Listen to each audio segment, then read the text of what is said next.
ইসলামী আন্দোলন বাংলাদেশের আমির মুফতি সৈয়দ মোহাম্মদ রেজাউল করিম বলেছেন, আমরা আওয়ামী লীগ, বিএনপি ও জাতীয় পার্টির শাসন দেখেছি। তাদের কাছ থেকে ভালো কিছু আশা করা বোকামি।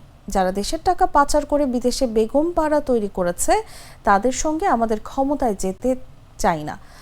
আমরা খুনি, টাকা পাচারকারী ও চাঁদাবাজের বিরুদ্ধে।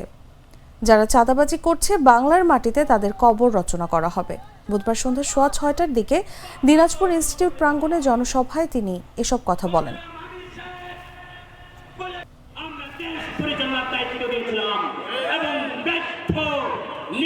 এই খুনিতে এবং এই ভূমিতে যারা রাস্তায় নামে মানুষকে গুম করে, ঘরের ভিতরে মানুষকে খুন করে, আয়না ঘরের মতো তারা দুনিয়ার ইতিহাস বিরল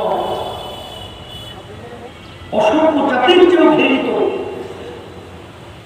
যেই আয়না ঘর তৈরি করে আমাদের দেশের টাকা পাচার করে বিদেশে বেগম পাড়া তৈরি করে, এরা ক্ষমতায় যাওয়ার জন্য আমাদেরকে সিঁড়ি হিসেবে ব্যবহার করবে। এটা ইসলামী আন্দোলন বাংলাদেশ কখনোই চায় না, এর জন্যই ক্ষমতা নষ্ট চায়।